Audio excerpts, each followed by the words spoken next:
There he is. Okay. For the love of God, Bye-bye. Adam, get off the phone and hold get on. that green shit Wait, hold off on. Oh, we're not now. rolling yet, right? We're not rolling, right? No, This is get live. that Off the green record? jacket off now. Take Off the that record? Off the record? I'm waiting on a big story right now. Like, and I intentionally set Broncos this for coach? later in the month because I thought, well, January 31st, everything's done. It'll be quiet. And it's like, you got to be kidding me. Let's Like, go. We're so here I'm just for it. telling you, you may get the live reaction of it coming in. Let's go. Like, there's What a is real it? chance. Is it the Broncos coach? No. What is it? What's I'm not going to, I'm just Come telling on. you, I'm flipping Adam, out. Adam, we're all flipping out. friends. Adam, come on. I've known you since you were like 12. I've practically breastfed I you. know. Welcome to your mom. Your mom podcast. Your mom's podcast. This isn't any podcast. This is your mother's podcast. My mom's podcast. Nah, dude, she's your mom. With Ashley Addison and Lisa McCaffrey. Your mom is a podcast. Shut up, dude. Should we start the show with some deep breaths? Exhale, yes. All is good. Big mama bear hugs to all the Niners fans breaths. out there. Remember the Kittles box breaths? Breathe in for 4. Yep. Hold. Out for 4.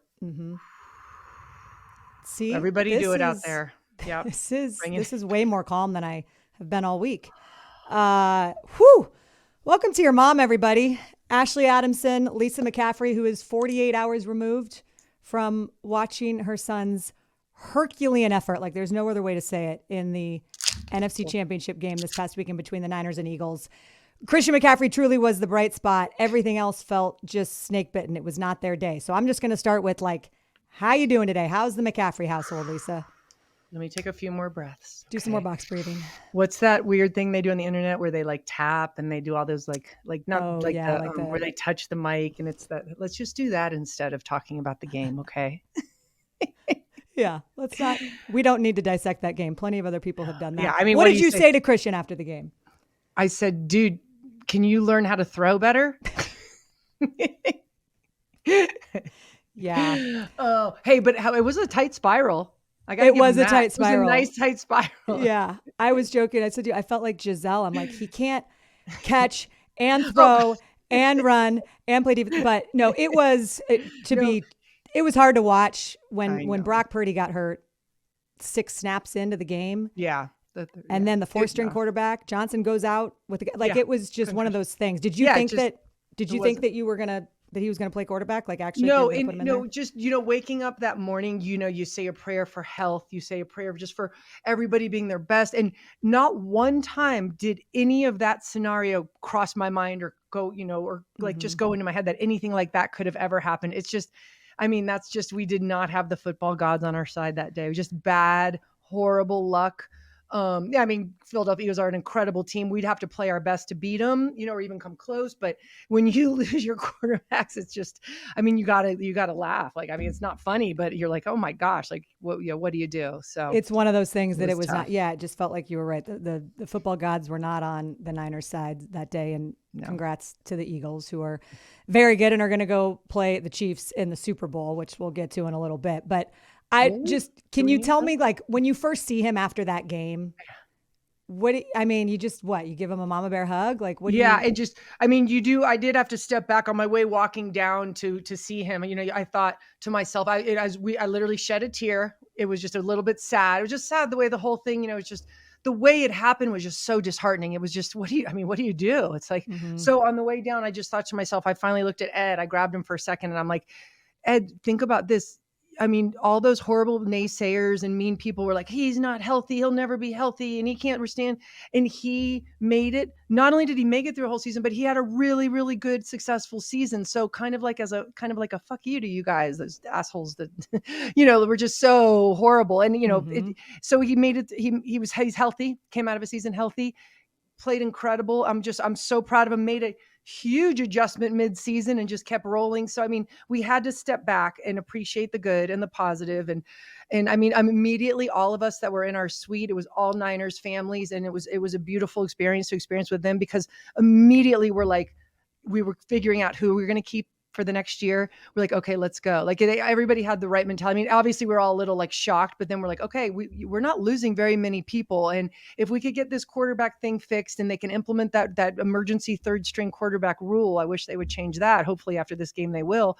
You know what, I see good things happening in the future, but I know it's a long way away and it's frustrating for fans and for us and the players, but I mean, that's all you can do is just look for the positive and just try to turn it around. So yeah. And we saw him and what is he going to do? What's he going to do? He's like, that was just a very difficult situation to finish out that game that way. But saying a prayer for Brock.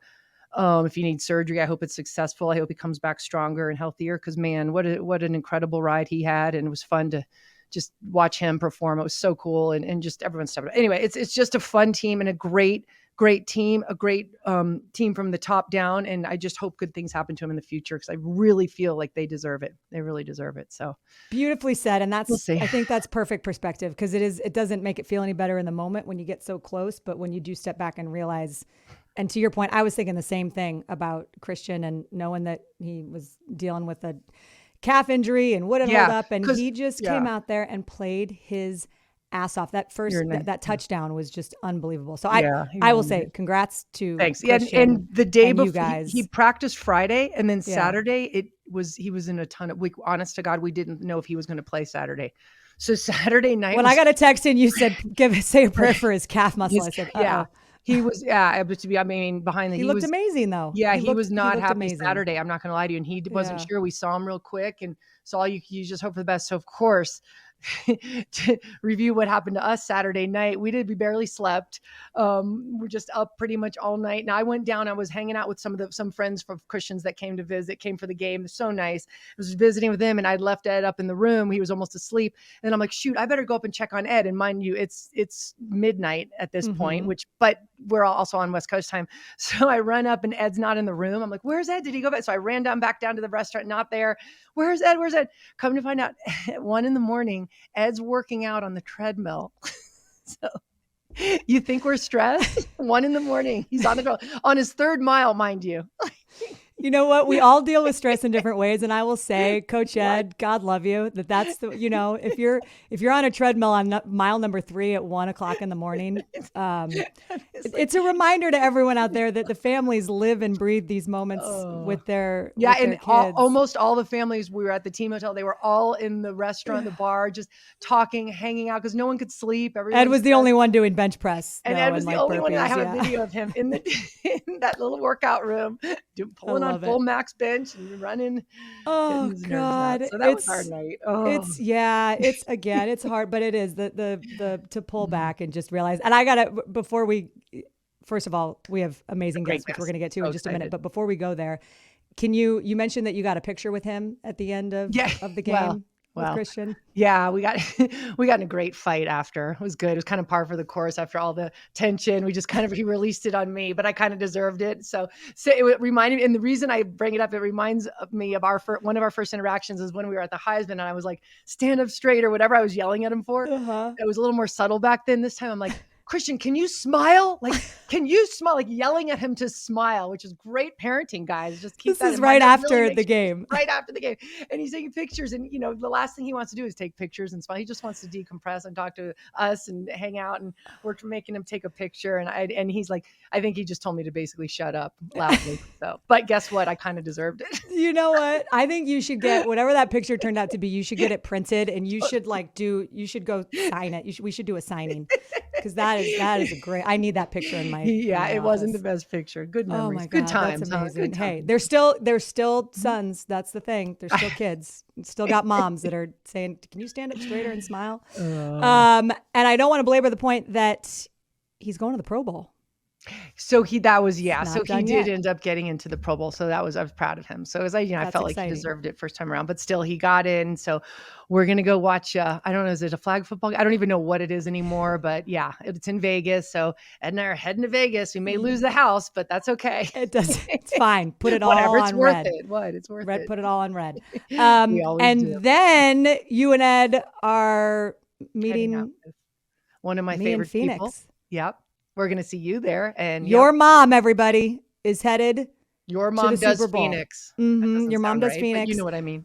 She does. Boy, does she. She does We got a spot somehow Phoenix. approved on Radio Row, which I'm still waiting for them to be like, no, you guys are a wait joke. a minute. You're not actually. Who are you? This isn't We real. thought you were someone else. We thought it was our mom. We thought.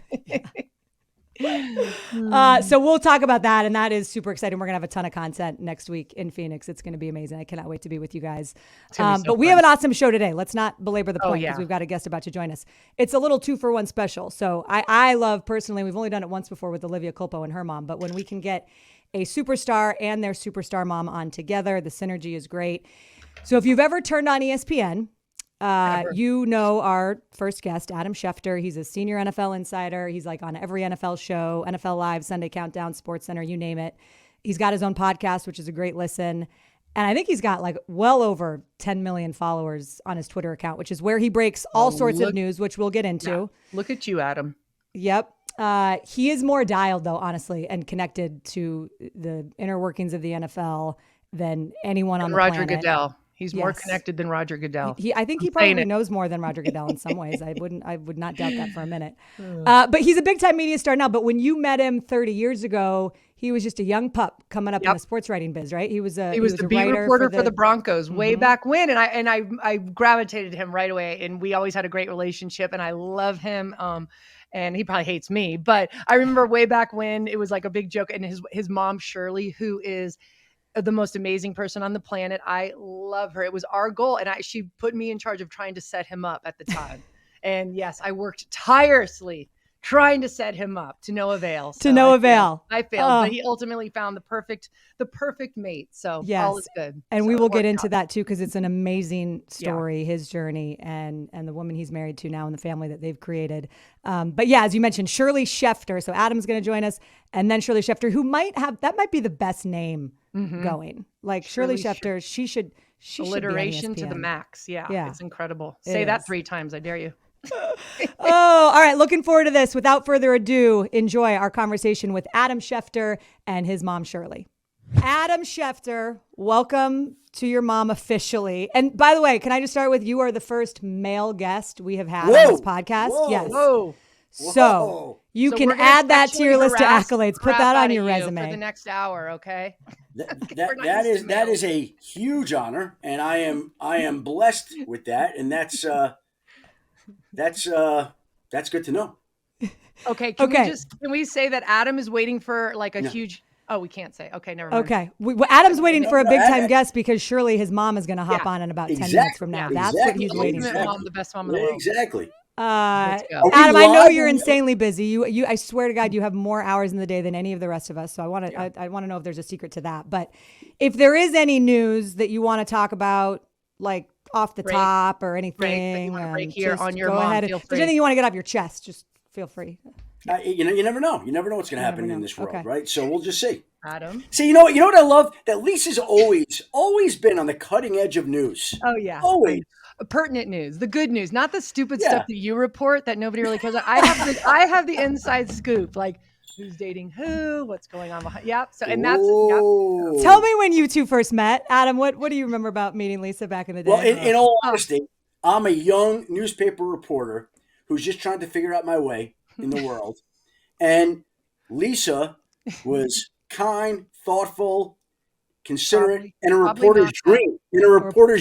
Because she was so much more colorful and engaging than her husband. It wasn't even funny. So that's not saying much either at all. I'm writing a post-game story, like, am I going to go to You know Ed what? McCaffrey or am I going to go to Lisa McCaffrey? I'm going to go to Lisa. This pen was more animated and engaging than Ed McCaffrey. That's true. Yeah. That's true. And there were many times I would call Lisa for quotes. And in all honesty, You're welcome. I I did put Adam stories. on the map. Basically, I put him on the map. We go back a long ways. You do. She tried setting me up at times. Exactly. That's what she was Yep. saying off the top. Yeah. Shirley had my ear on the side. Please find him a nice girl. Please. And I did my best. I worked my magic. Everybody did their best. Everybody did. We were all Everybody trying did. to It was set a Adam hopeless up. It was like- situation. yeah, we had a big bet going. Whoever sets Adam up and it sticks, we get a big prize. Yeah. It was That was a bigger deal than those Super Bowl wins back then, and no one claimed it. You know what? In all honesty, I look back on my time in Denver, the 16 years I spent there, around those teams and those people, including Lisa, as a very formative time in my life because I learned about the National Football League. I learned about people. I learned about being a professional. I learned about things you could and couldn't do. I learned about Lisa's nannies. I learned about all sorts of things out there that I wouldn't have had the opportunity to do in many places. And the people were so incredibly kind and thoughtful and generous. And it's why Denver always will have a place in my soul and why I always will look back on it with incredible fondness. And, look, when I was having my 50th birthday, my wife's like, what do you want for your birthday? I said, I want to take you, my family, to Colorado. And so we went to Colorado, and the Shanahans were kind enough to have a little lunch, and I wanted the McCaffreys to come over, and they came over. It was the McCaffreys, the Shanahans, the Schefters, a few other people. And it's just, like I said, that's a part of my heart and my soul and will always be a part of my heart and soul. So Adam, I love that. Did I just get you a little emotional there, Lisa? You did, because I know I remember way back then, and you just starting out trying to make your way, and I loved you right from the minute I met you. I'm like, okay, he's going places. This guy's good. Like you had a quality about you that I gravitated to you. You were easy to talk to. Like I get why you're so successful. I feel like I could have predicted it back then. Thank so I you. did. I watched you work, and it's been so fun to watch you take off, and couldn't happen to a better guy. So I'm so proud of you. And don't say bad things about Christian, but you are just amazing. You're my favorite part. Obviously, everybody looks to you. Oh, what's the scoop? Did Adam tweet it? Then it's legit. Did Adam tweet it? But no, you have built an amazing career. It's been so fun to watch. So thank you. Congrats on everything. So. And I've always looked out or after, out and after both. We don't have to go any further than that. With your family, whether things that are going on, right? Yes, things that are going on, right? Yes, very much so. So thank you for that. Appreciate it. Yep. So even when Christian's getting traded, Lisa called me. Yeah.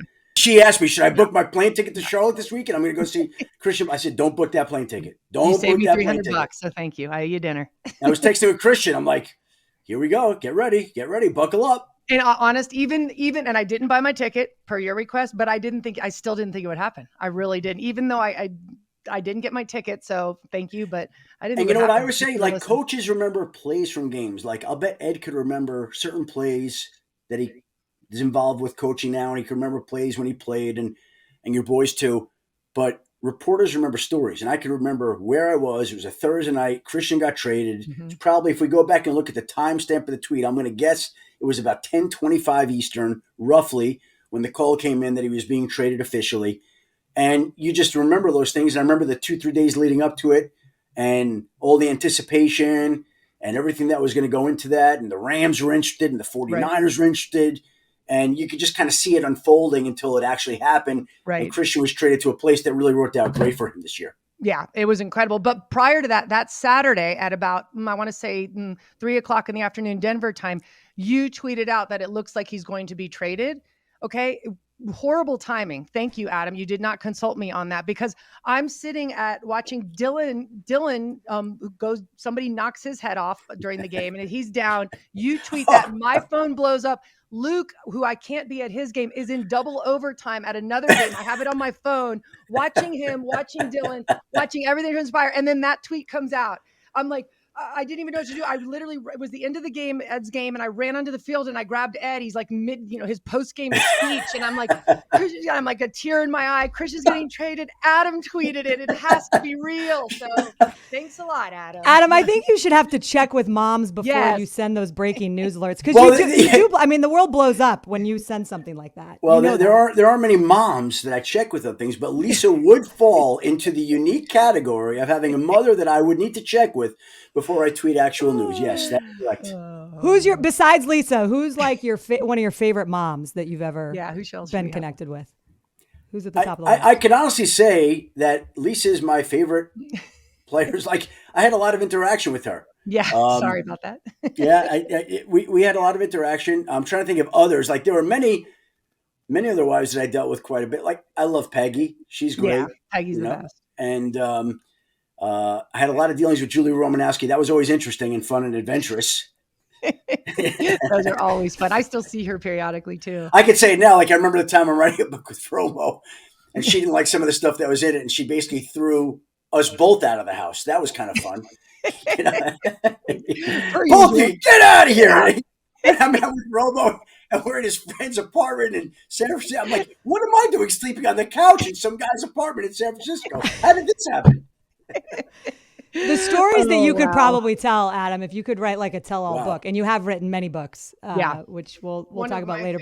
But your mom did just pop up, so should we? Let's really make this thing a party here. Yeah. Oh, here we go. Oh, yay! Oh. Yay! Hi, Lisa. Hi, how are you? Shirley Schefter. Now the party begins. In the house. This is my favorite mom ever. Yes. Adam, do you want to introduce? Can you give us the two sentence bio on your mom? There's Papa making a grand appearance in the camera. Doesn't even realize he's on. That's him. He just wandered into the live shot right there. Had no idea that he wandered into the live shot. Right? Had no idea. His feet are sticking out over Mom's right shoulder. There's his feet. There's feet. Look at the interview with his feet. There's right Papa's there. feet. Tell Papa to pull his feet, and there you go. It was the best entry to a podcast of all time. Ever. No, by far. that is the most typical entry to a podcast of all time. That my mother's coming on, my father's wandering through the house, and he puts his feet up in the couch where his feet are in the back of the live shot. It's I'm perfect. happy he had his clothes on. Let's say that. Yeah, we're lucky. Yeah, we're grateful for small things. Oh. There we go. There's Adam, my introduce your mom. This is Shirley Schefter. She lives in Florida. They left us. They used to live in New York. I left Denver back in 2006 to move to New York, to be near friends, family, to be back where I grew up. And then I would say, how long ago? About 5 years ago you moved to Florida, I'm guessing? It's over 6 already. Okay. Well, there you go. Over 6 years. Any mom, any older person that turns 70, it's rule in New York. You have to move to Florida. Yeah. It's Jewish bylaw. Yeah. The Jewish bylaws. They move down to Boca Vista or wherever it is. That's right, Boca del Vista. Boca Vista. It's just the rules. You have to do it. So of course she's in Florida. Duh. And so just a little bit further, a little bit more.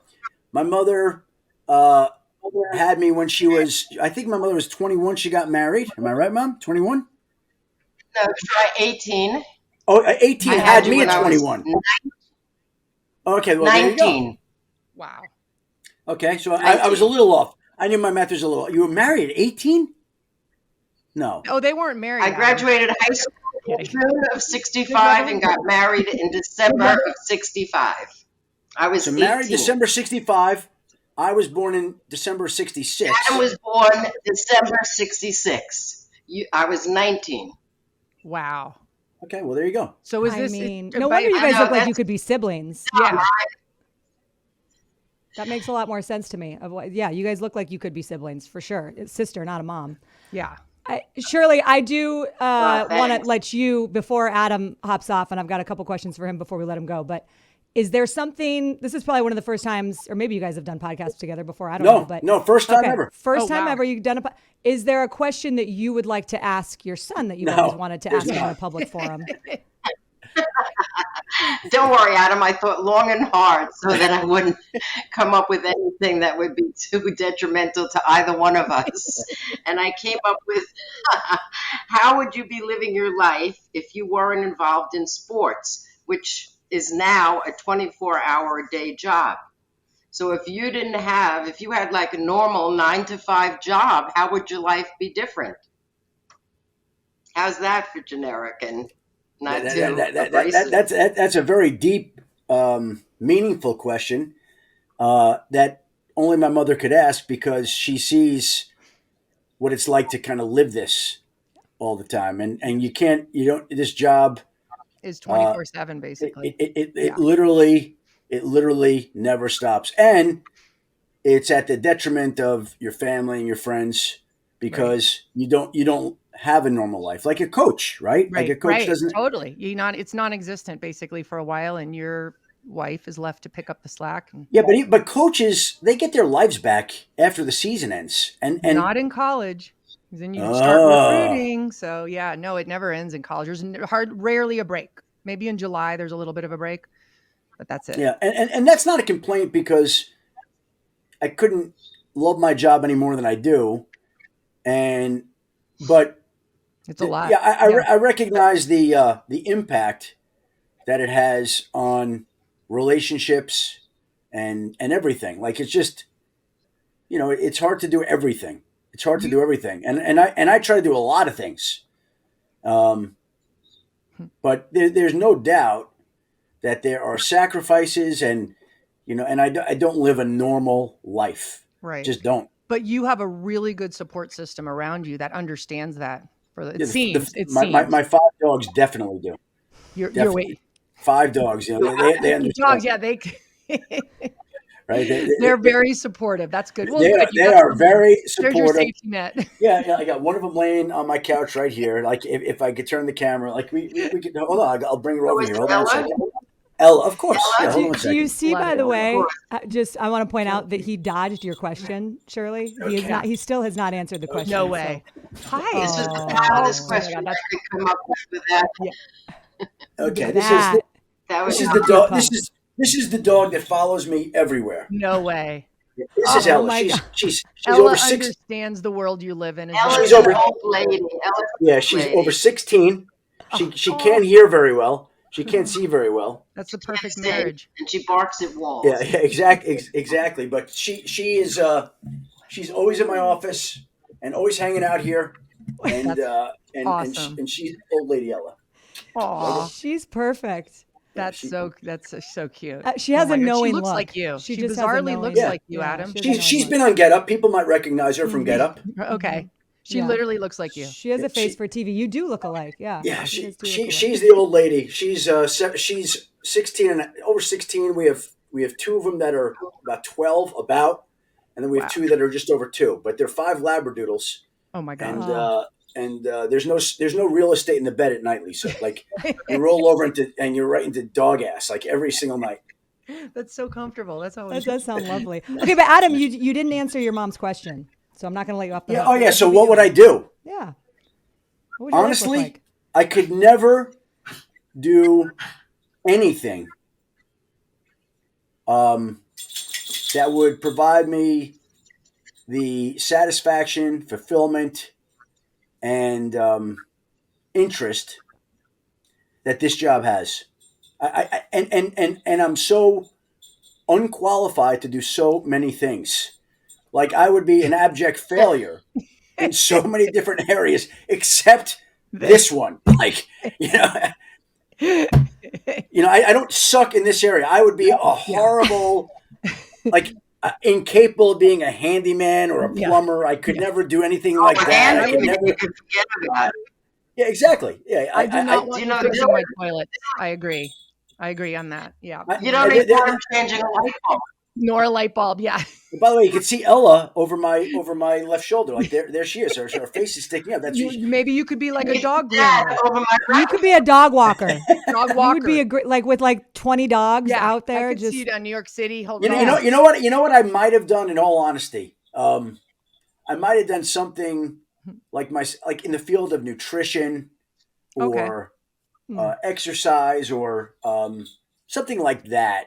Cool. That again, I don't have many skills at all, so there aren't many things I could have done. Well, good. Okay, but Adam, the skill that you have that honestly, and I've been in this business for a long time, but that you have that is masterful is, and it is like the 1% of 1%, your ability to connect with people and maintain relationships. Like, is there a secret sauce as to how, because you can't do what you do. There's plenty of people who know a lot of people in the NFL. There's plenty of people who will work night and day, but you have this uncanny ability to connect with people and maintain those relationships in a way that allows you to do your job. So where does that come from? I don't think it's, well, I had great examples from my parents, my mom, my dad, he's quiet in his own ways. Yeah. He's you know what, Lisa, honestly, I think that may be one reason that I was drawn to you and Ed, is that you are like my mom and Ed is like my dad. Oh, how but funny. My dad is a little bit more clueless than Ed. That's pretty. You haven't seen. That's pretty clueless too. Well, I'm also oblivious in my own way. Like, there are things going on in my house. Like, my wife will walk in. I'll walk in, and my wife will say, like, I don't know, didn't you notice a new kitchen table? I'm like, oh, wow, I thought something looked different. Like that's me. I'm also oblivious in my own way. That's true. But But I you think- have your I think mom's that- ability. no, I'm not as personable as my mom.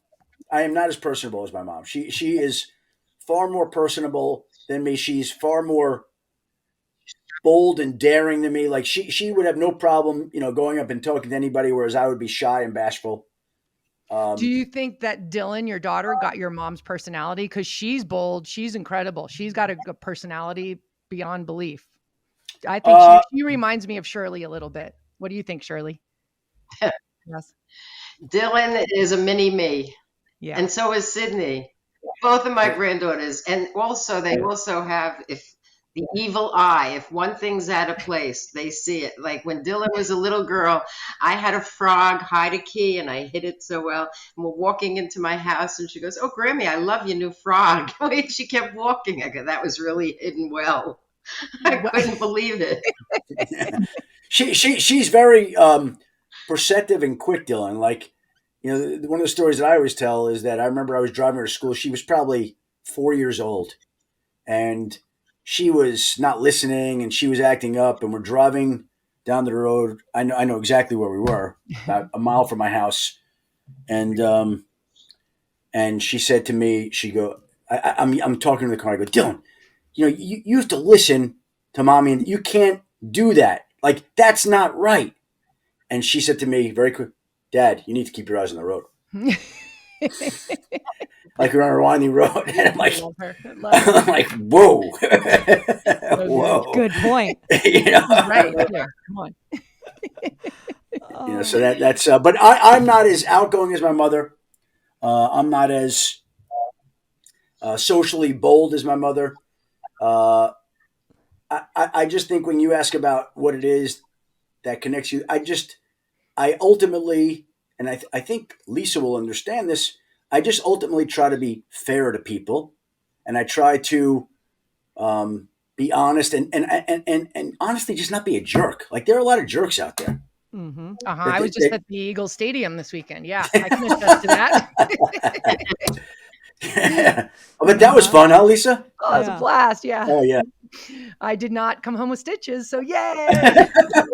that was something. I have rarely seen a game, certainly a playoff game, where almost from the get-go there was no shot. I know. No. Same. It was like very disheartening. It was a tidal wave of misfortune. Exactly. And mistakes. Like, it was Right. wow. That was a good way to put it. That was a good way to put it. Yeah, it was. You're absolutely right. I mean, there's nothing you can do. How do you even prepare for that? Right. And you go in thinking, like, San Francisco can win this game. Let's see what happens. And like they right catch away. they catch the pass. It's not a catch. Right. Stands, touchdown. Brock hurt. Bosa hurt. Josh Johnson hurt. And did you hear how Bosa got hurt? The most freak thing ever. He was on the sideline. Yeah, no, we saw it on TV. Sliced him while he's on the sideline. What? We saw it on TV. It was just, and Christian ran for the touchdown, and it was 7-7. And like, yeah, but it didn't feel like 7-7. Yeah, well, but not only did it not feel like 7-7, but that was about a 2-minute stretch in that game during the entire 3 hours where you thought, well, maybe they could do something. Like, it was 2 minutes out of 3 hours where you thought, well, maybe they have a shot here. Maybe. And then, no, they don't. No.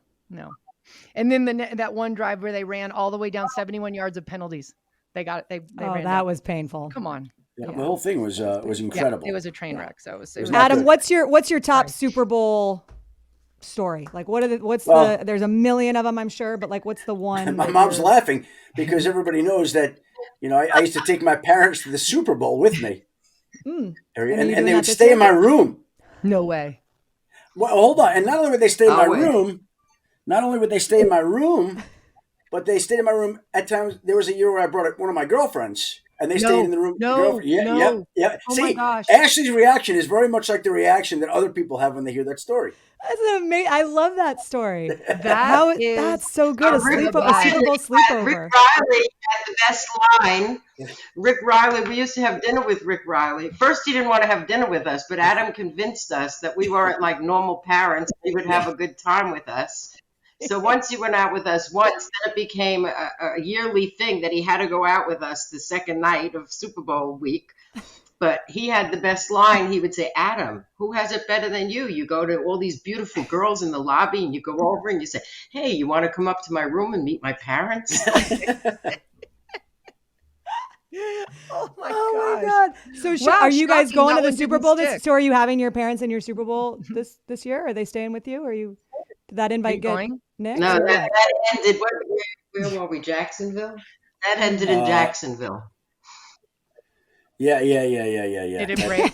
Did it break? Is No, the not story yet. breaking? No, Nope. not yet. Well, Shirley, if you want, you can come out and stay in my room. I'd be Yeah. happy to have Shirley, you. you can Oh, absolutely thank come stay with us. Yeah. Yes. Open sure. invite. Well, you There's Are wouldn't you another believe one. going? this. Yesterday, about 5:00, I got word that Dylan needed somebody to take her to Media Day. So yesterday at 5:00, I found out that I'm leaving Florida to go to New York Sunday morning to pick up Dylan to go to Arizona No for way. Media Day Monday and flying home Wow. on Tuesday to New York to drop her back on my way home to Florida. Oh my gosh. That's a whirlwind, but that's a blast. How fun. Yeah, see that? I can Is do she- it. It's not a problem for me. I would do that in a heartbeat for a grandkid. Grandkids Can are we the interview best. Dylan at me? Because Lisa and I will be there. Can we We'll be interview? there. Dylan? You'll be in media We're day? gonna be at Oh, you Media never Day, yeah. So my mother's going to be there with my Love daughter. I'll definitely Yay. Shirley, we're interviewing you. Done. Forget about all those other loser Okay. players. We know now who we are going to Media Day to talk to, Wait, how- and that is Shirley and Dylan. we'll get that Yeah, in so 30. how come you ladies are going? How come? Because we have a global podcast. What do you mean? I'm not sure if you heard about it. Important. I don't. Yeah, Adam. Moms are important. I'm Stop. not Moms saying are they weren't. people Listen. too, Adam. Yeah, my mom's going too. She's going to media day too. There we The go. thing is, you're making her be the nanny, though. We want Well- her as the star. Adam, I feel a little bit badly because I told you we were going to keep you like 15, 20 minutes, and here we are. That's We okay. have blown That's through okay. We're that having fun. threshold, and I know that We're we've amongst got friends, some old news friends. It's coming. He's good. working. Literally, this is his job, though. He technically Yeah. doesn't have to leave his basement because he works on his phone constantly. He doesn't have to No, leave. he's in his office, not his Oh, basement. his office, which, yeah. That's okay. Yeah, that's okay. It's Can all you good. tell us? I want to make sure I get this question in. Yeah. You alluded to how amazing your mom is and what a people person she is and all these things. What is your favorite thing about having Shirley Schefter as a mom? She's just a social animal. Like you could put her in any setting and she'd have friends with everyone. She'd be friends with everyone by the end of the night every And time. know their whole story. She'd know everybody's story by the end of the night, too. That's So her. good. Like that. Yeah. That's what she does. And so everybody, loves her. And in her Boca del Vista community, I'm sure she's the the mayoress of Boca del Vista down there. Like they moved you into a think do community you think and they she now know would be a everybody great- there. And Yeah, totally. Adam, do you think that from everything that you're saying, like I feel like she might actually be the best NFL insider if she decided she wanted to be? there's no doubt if that's what she wanted to do. Yeah, she could go do that. Yeah, absolutely. Because everyone would return her call. Yeah, but she's not as good as she's not as good at keeping a secret as I am, though. That's Oh, that's there's the that issue. part of But it. you know what? That might be even better. It'd be better. You don't have Think of how many more Twitter followers she would have. Yeah. Could you imagine? It'd be the best. Oh. Yeah. Oh, all right. Adam Schefter, we're going to let you go so we can get the real dirt from your mom. Okay, that's it. I'm done. Well, But I we'd want- love I to keep wanna know stay your on if you scoop. want. If you're really just hanging out, we'd love to keep you. But I feel. Well, I appreciate. I have to go ship my clothes to Las Vegas for next week, so that'd be good. And Do you ship you your just whole never know what's wardrobe? gonna happen. Like, do you ship? Oh yeah, who does your wardrobe? Who does your what's Me, the wardrobe situation? Just you? me. Okay. This year I did some work. Jack Victor sent me some suits this year. That was very nice of them. Okay. Sweet. And hopefully they'll want to continue that. If they do, great. They've done a great job. And if not, then we'll see. My favorite look, by the way, for you, and I like had to do a double take because I just had it on in the background, but it was a Monday night game and I'm forgetting who was playing, and you just went full shirtless with the chains. That was really. How did that come up? That was amazing. Well, you know what happened with that story? And by the way, like I can't tell you how many people I walk by and they go, "Take off your shirt. Take off your shirt." I'm like, that's become a thing. Lisa said it when you sat down. She didn't wanted you to get rid of that. Yeah, green, take off your but shirt. yeah. So we were doing Come On Mans. We do Come On Mans on Monday Night Countdown every week, and we were in a production meeting. And the producer said to Robert Griffin III, "Robert, we want you to do, being that you played with Kirk Cousins in Washington. Look at Kirk Cousins coming home from Washington back to Minnesota. He he takes off his shirt and he's dancing around with the chains on. And Robert's like, yeah, I'll do that. Great. And I said to him, I thought back to when Stevie Johnson, the former Buffalo Bills wide receiver, once caught a game-winning touchdown pass, and he showed up to his press conference in a white tank top.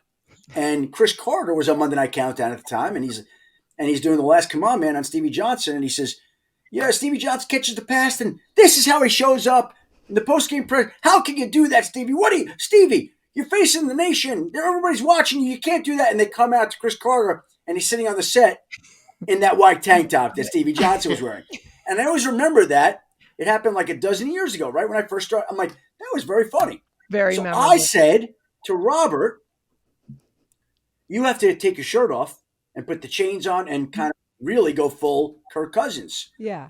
And he said, yeah, my wife, I don't think my wife will want me to do that. I'm not going to do that. I'm like, I think it'd be great, a missed opportunity, but if you don't want it, it's your call. It's your come on, man. Your call. Have at it. He's like, yeah, I don't think I'm going to do it. So I get in the car with my producer to ride over the stadium. It was like 3 p.m. And I said, if Robert won't do it, maybe I should do it. And he goes, you do it? And I go, hold on. Let me ask some people here. So we had this guy driving us named Denzel, who's a great 22-year-old guy, production assistant, great guy. So I called my boss first, Seth Markman. And I said, Seth, I wanted RG3 to do it. He didn't want to do it. Matthew Garrett, our producer, now is asking, if I will do it. What do you think? And he goes, I don't know. Ask Denzel. This is how big decisions are made at ESPN. Ask the 22-year-old production. I go, what do you think, Denzel? He goes, oh, yeah, you have to do it. I'm like, really? He said, yeah. I said, hold on. Let me call my wife. Like, Robert's wife didn't want him to do it. Let me check with my wife. Better get that clearance. I go, what do you think? And she starts to say, oh, yeah, you have to do it. Love it. So I'm Wait, like, did you ask Shirley though? no, I did not. So hold on. No, and in fact, I'll tell you something funny about that after.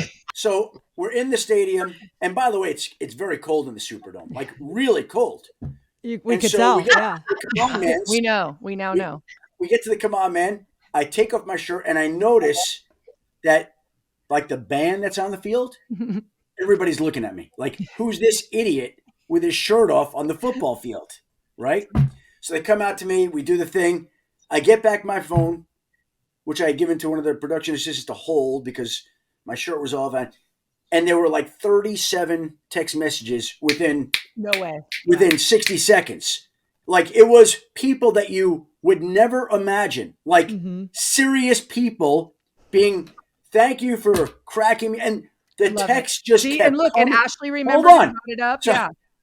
So the next day, it's like, Tuesday afternoon, 4:00. I had already flown. I called my parents. I'm like, did you see last night? Did you hear anything about last night? And my mother's like, your father was watching, but he never even mentioned it to me. Right, Mom? Do I have that right? Yes. He saw him. He didn't call me. He didn't tell me. Everybody the next day was telling me about it. I said to Jeff, you got to hear what Adam did. He goes, no, I know. I saw it.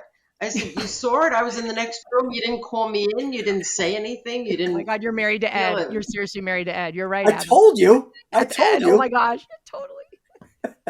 Wait, Shirley, was that the most proudest moment of Adam's career, would you say? Well, one of them.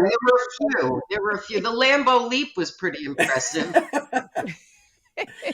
I don't know who jumps higher, me or Christian. It's pretty close. It's close. Same. Yeah.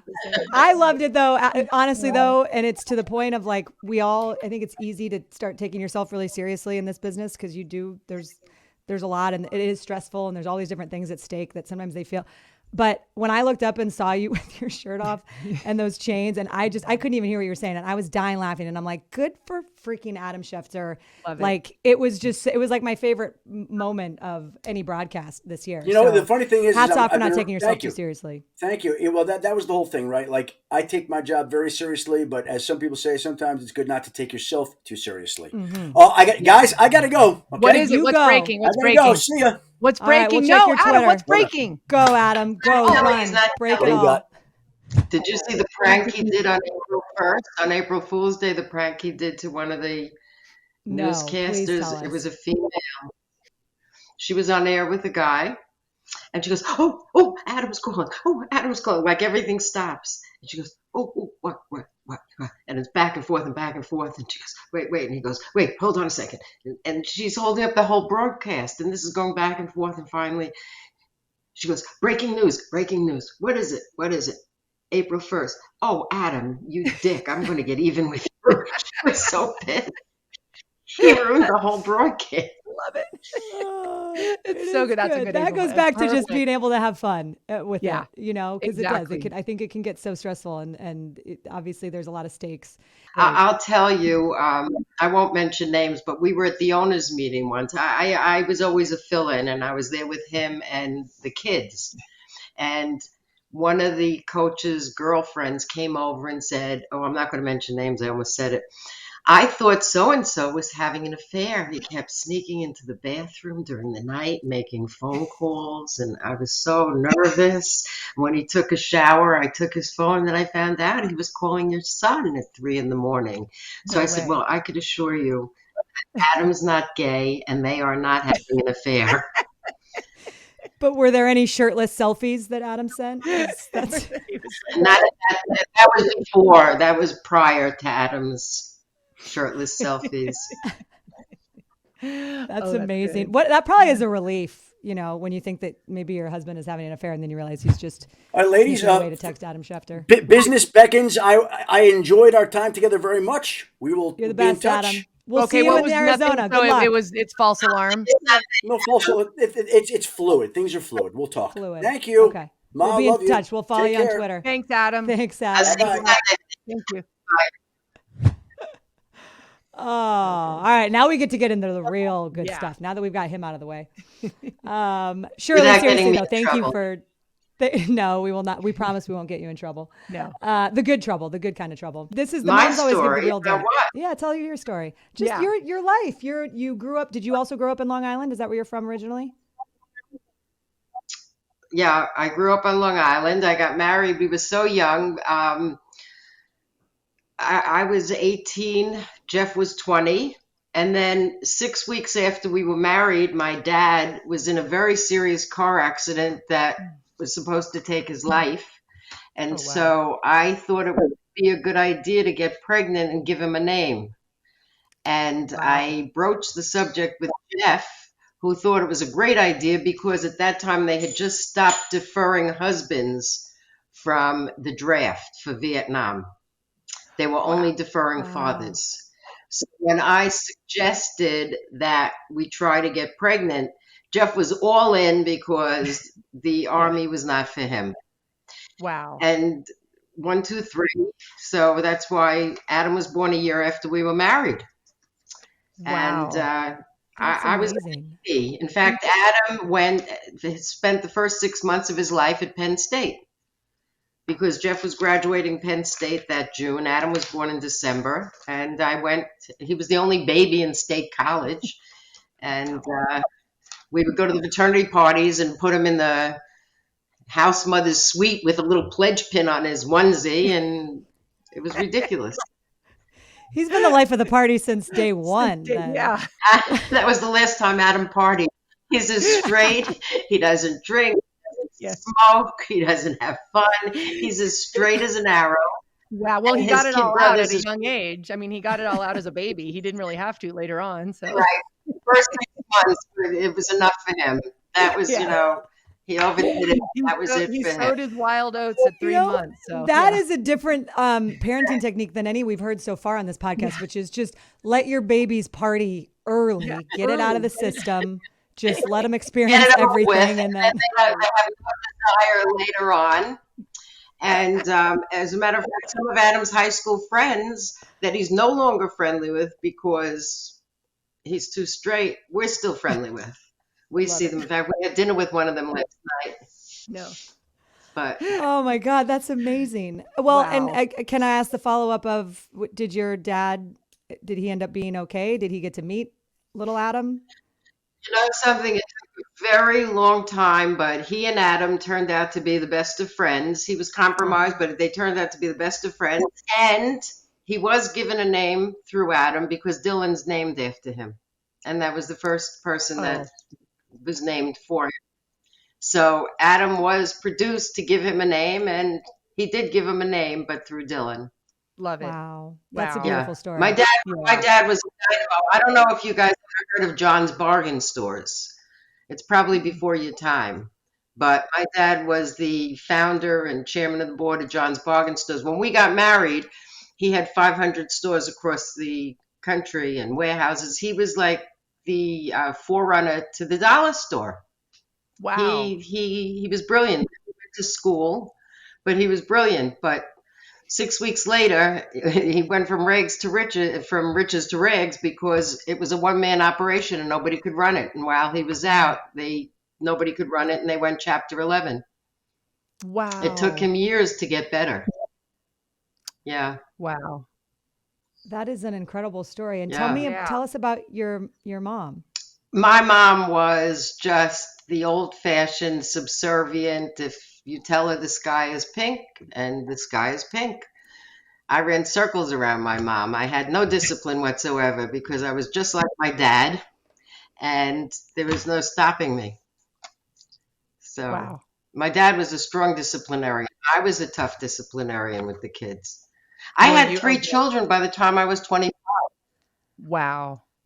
All 3 kids. You By had the to time be. I was 25. It was very, very tough. And then I had them.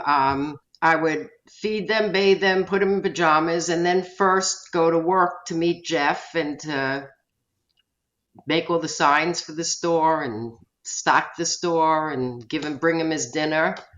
So it was a lot, but I was young. It didn't matter. You were so young as a mom, and you have 3 kids when you're 25, which is incredible. What was your? I mean, when you think of your own children, it's crazy, right? Yes, it is. But It's how did you very try to raise hard, them? Like, very what was important to you when you were raising your kids? What was important to me? It was important to me that they do well in school. Adam never missed a day of school.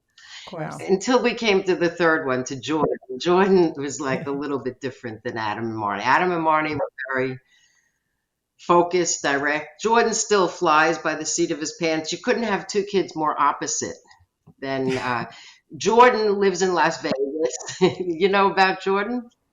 Adam's young. Jordan is as famous in his industry as Adam is in his industry. Jordan and his college roommate, they just got a Lifetime Achievement Award from the Cannabis Society for 30 years in business. They make No way. bongs. No way. What? Yes. I'll show you. This is amazing. Oh my God. Wow. Of course. That is Do you have a incredible. discount code for Lisa? Because her bong is, I've used it, and it's. You have to go on the website. Jerome Baker. Jerome Baker. I always thought it was, I don't know what, but I just found out that it came from Jerome because they followed the dead. So Jerome was for Jerry Garcia, and Baker was because they were always baked. Getting baked. So that's so So you have good. one son who is Baker. on the straight and narrow. Straight laced, yeah. Could not Talking have been about more straight and sports narrow. fanatics, and then the other one that's the best bong seller in the country. And Marnie someplace. In the And middle. Marnie in the middle. Well, Love it. his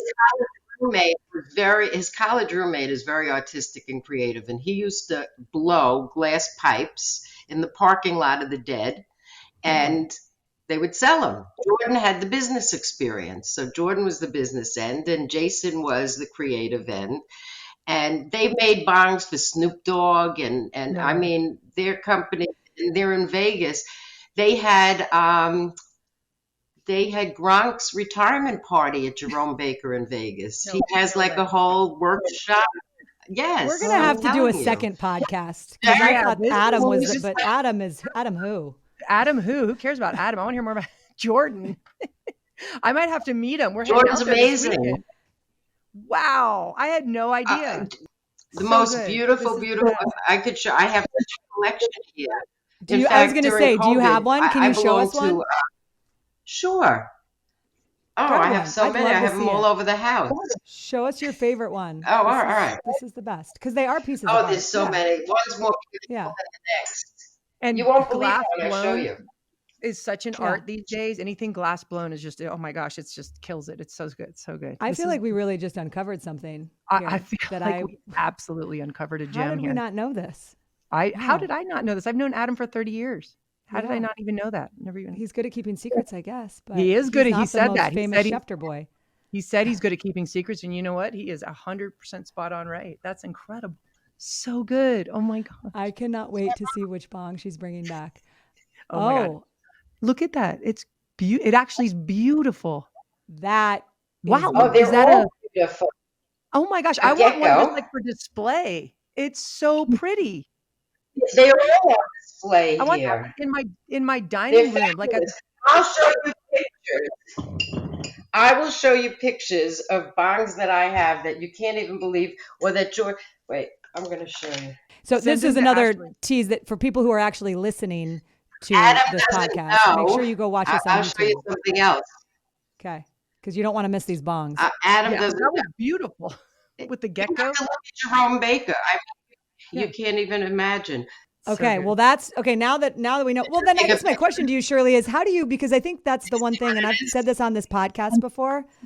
But my dad always said you can't take too much credit or too much blame for how your kids turn out because they're so different. So different. And you think you're doing all these things and that you have such an influence on who they become, but like really the blueprint for that little human being is in place when they come out of the womb. So how did you navigate having Adam first and kind of seeing what he was about as a little kid, and then all of a sudden you have your daughter, and then you have Jordan who goes a totally different path? Like how as a parent, what advice do you have for people whose kids go in very different Jordan directions? was a first child. He would have been an only child. It's different. Like the fingers on your hand, no two are the same. All I cared about was that they grew up, that they became independent, that they became self-supporting, that they didn't hurt anybody, that they did good in the world, that they could help people, be kind-hearted. I didn't care what they did. I wanted them to be happy. Now, Yeah. Jordan was worried. There was a time that the government came after paraphernalia, and it was called Operation Pipe Dreams. And Jordan was worried that they were going to get in trouble, and so he came to work for us. He sold his half of the business to his partner for 1 penny, No and way. he bowed out, and he came to work for us. Wow. And they did get in trouble because Jerome Baker was one of the best known. Any people from back then know Jerome Baker. And Jason went to jail. His college roommate went to jail. Wow. For how long? So 6 months. 6 Okay. months. And then he was under house arrest for I think a year, and he wasn't allowed to do anything with anything.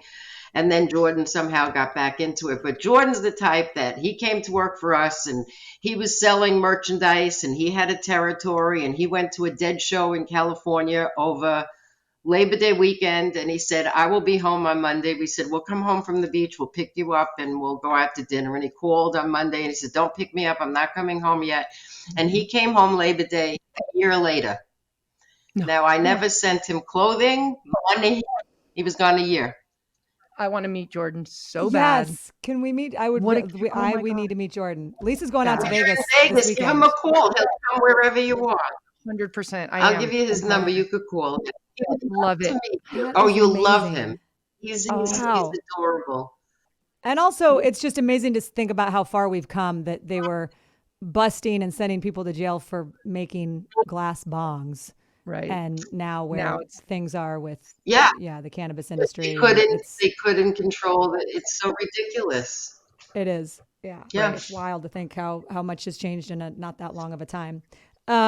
Shirley, one of the other questions we always like to ask moms, because I think a lot of moms, and I can say this as a mom of 2 young kids, you just don't know if what you're doing right or what you're doing wrong. And you got, mom guilt and all those things. You feel like you could always be doing more. If there was one thing that you felt like that you did that really made a difference in who your children became, what is it? And if you could go back and do anything differently, what would that be? So a 2-part question. Well, you really have to lead by example, and you really have to give them your true undivided time. You really have to spend time and be there. You have to be at the games. You have to be the class mom. You have to go on the trips. You just have to, for better or worse. And if you could do anything differently, what would it be? If you look back, You did I a pretty don't good know. job. Maybe, I'll say that. Yeah. no, I really don't know no, I don't know. Even though the kids might have complaints, I will tell you this. I was walking with my walking partner, and one of the kids was mad, and they thought I was a terrible mother. And I said to them, this is the truth. I don't care what they think. I know I did my best. I tried my hardest. There's nothing that I would do differently than what I did. And so I really feel guilt-free. And if they're pissed, that's their problem. I don't care. I did my best and let them be mad. I don't care. That's how I love it. felt when they I get mad. love your honesty. Yeah. So right. It's so That's how good. I love it. I don't know. I did the best I could, and if it wasn't good enough, that's their problem. I can't help it. I Perfect. love that They have answer, Shirley Schefter. Me I too. have no guilt. Good. Yeah. I Good. really gave Did you have it? Did you struggle with guilt when they were younger? Like, were there things that you felt guilty about when they were younger? It or was is so hard. I mean, there were times that I never thought I was going to live through it, truthfully. Yeah. It was so difficult. It really was torturous at times. But I just waded through it. It is an adventure. Yeah. Parenthood is an adventure. There's no doubt about it. There's no manual for how to deal with all the And different there's things. no rule book. There's no rule book. Shirley, the one thing I really did want to ask you about, and I mentioned it earlier when Adam was on, and we didn't get a chance to really dive into it with him, but he talked about the book that he wrote about his current wife's late husband, titled "The Man I Never Met," and it's an unbelievable book, and it details sort of how he met his wife, Sherry, and her story, and that she was a 9/11 widow, and she had a son when Adam and she started dating. So I just would love to hear from your perspective what that was like, because from what I understand, Adam was a little bit older. He was in his late 30s. He had not found the right person. And then all of a sudden he's going on a blind date with a woman who had suffered, incredible trauma and had a child and had so much to navigate. So what do you remember about when he first told you about Sherry? Well, at first he wasn't interested in anybody with children that was married, anything. But then Lisa will tell you, Adam was like going through women like crazy. He was, oh my God, keeping up with Adam and his dating. He went through everybody in Denver and then sometimes twice, and having to know the background on everybody and Bringing him to Super Bowls and having him sleep in the same room as you guys. So yeah, there was a lot in Adam's love life. Maybe that's another show we'll have to unpack one day. Oh my God. But he was really desperate. He was depressed. He was down and out. And the truth of the matter was, Sherry was not the girl he was supposed to meet.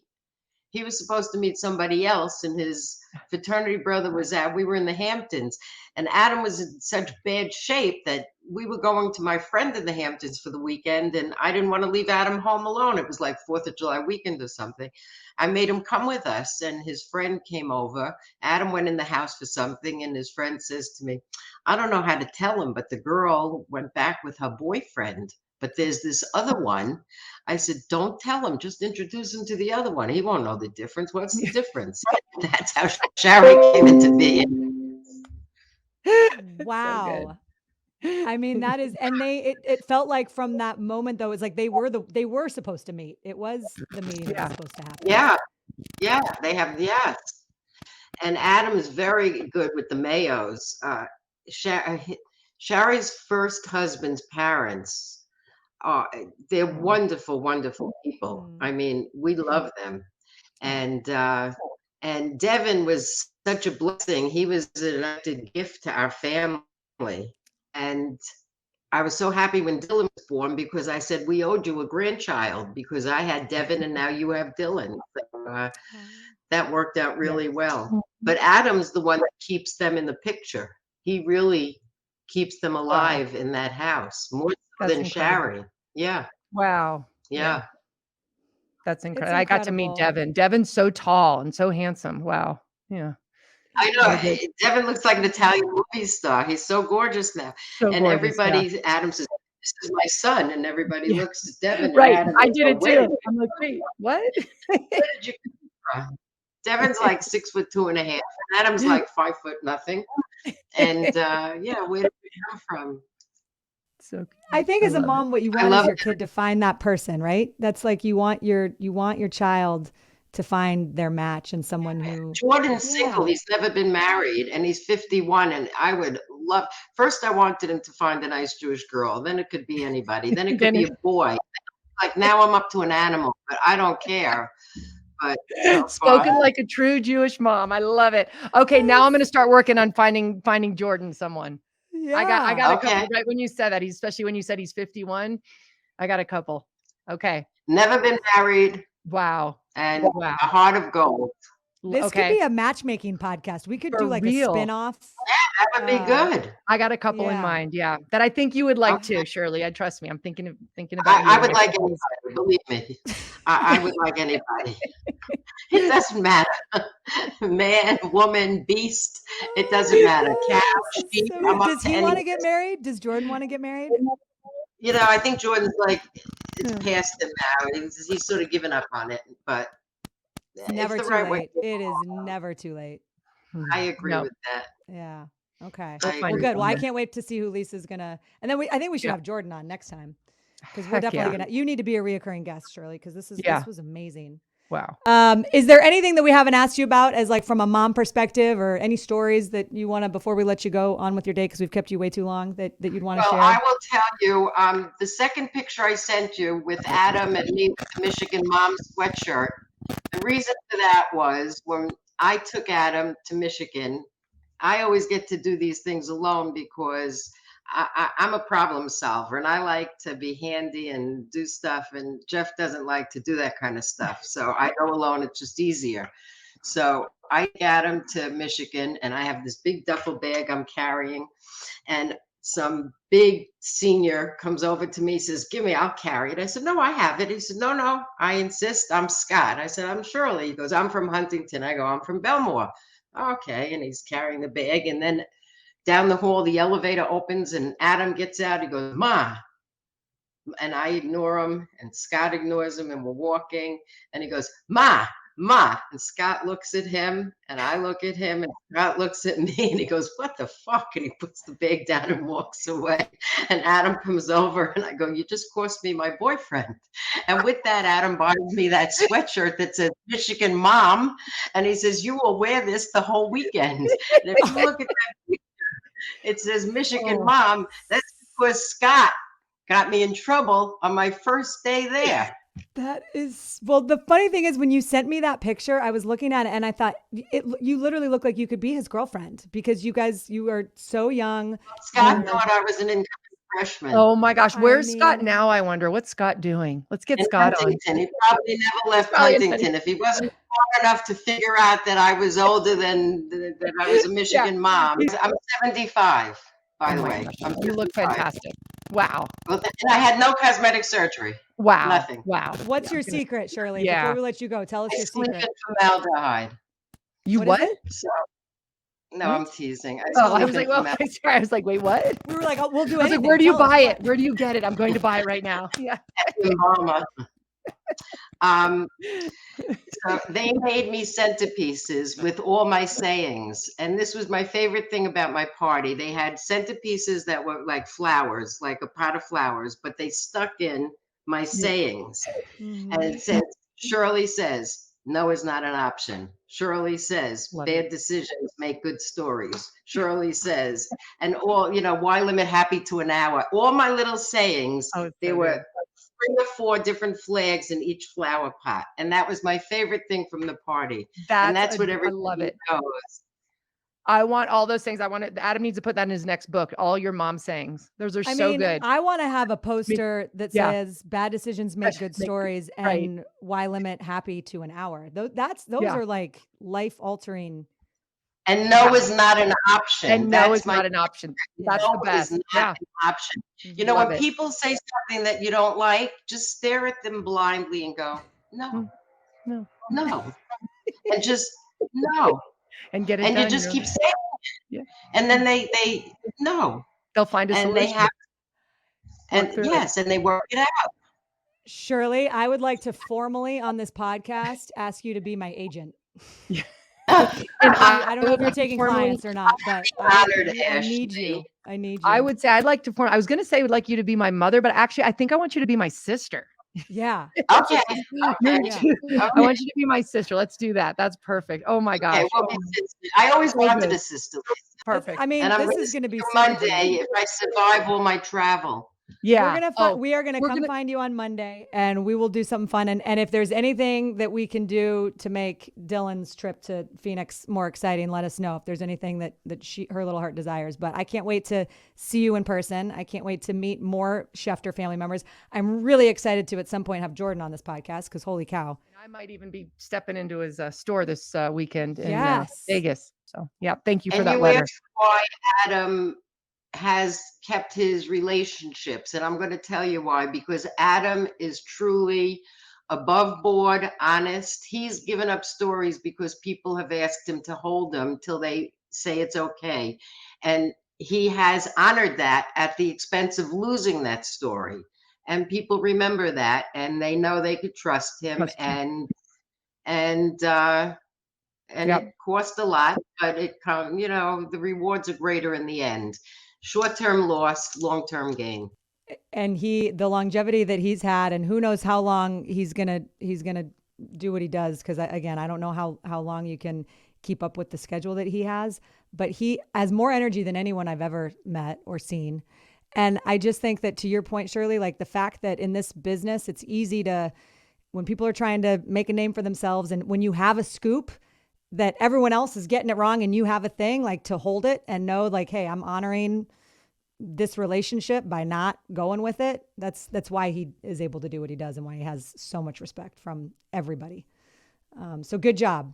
Good job on that one. Good job on all of them. Oh, Shirley, we'll see you in a week. I'll see you on Monday. I will see you on Monday. Yeah. Shirley Schefter, you're the best. Have a good rest of your Oh, day. thank you so much. Thank see you you. soon. I appreciate that. Aw. Love you, girls. Take Love care. you too. I don't even know how to close this episode because that was just absolutely incredible. I will say that there is so much more to the Schefter family than I even thought that I knew. Adam needs to write another book. Adam needs to write like 4 more books. Or Yeah. we should write a book about his family because that's incredible. Well, I That's love amazing. his mom. Like so open. It reminded me a little bit about Jan Kittle, what George and Emma said about her, that they fostered their creativity and encouraged them to be creative, encouraged them to be their own people. And she has 2 opposite ends of the spectrum, her kids, both of them equally great hearts. I know Adam has a great heart and it sounds like Jordan does too, but just very different personalities. But that's just such a tribute to the parents, like to be able to encourage that and to have them be as successful as they are. I'm so impressed. So really I am too. impressed. And I think, Lisa, you hit the nail on the head when you mentioned it. It is about figuring out how to be there and support and love. Like you talk about treating your kids equally. Yeah. It's you give each kid what they need, and they need different things. What works for one doesn't work for the other. What one needs, the other one doesn't, and vice versa. So it just there's no like we always say, there's no manual. It's messy. It is random. And I loved how honest she was about how there were times that she didn't think she was going to get through it. Yeah. I mean, that is real. And I think every parent who has been through any real stuff with their so kid, young, and she had Adam initially to prevent her husband from going to Vietnam. And because of her dad, who was in a horrible accident. Like the stories are unbelievable. And I love her. Thank you to Shirley and to Adam, because that was amazing. I'm excited that we're going to be able to see them in a couple of days. Yeah. So on that note, please stay tuned. Make sure that you're subscribed to our YouTube channel, because we're going to go live. We're going to have a ton of fun stuff planned, a lot of great announcements, a lot of good stuff coming down the pipe next week from Phoenix. We're going to be spamming your inboxes with your mom content. We're going to be annoying the crap out of everybody out there. Yeah. And you know who I'm thinking about today?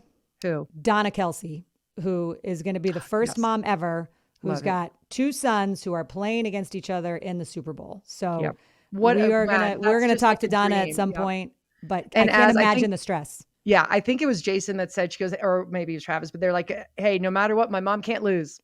It's true. It's true. She is going to be so happy and so sad that there's going to be all sorts of emotions. So thinking of you, Donna, good luck with all those media requests that I'm sure are coming your way. And no, you got one more coming up. Mm-hmm. Lisa, love you. That was a blast. That was so fun. Yeah. I'll see you in Phoenix, baby. Okay. Can't wait. I'll see your mom in Phoenix. Your mom is going to be in Phoenix. Your mom's a Super Bowl.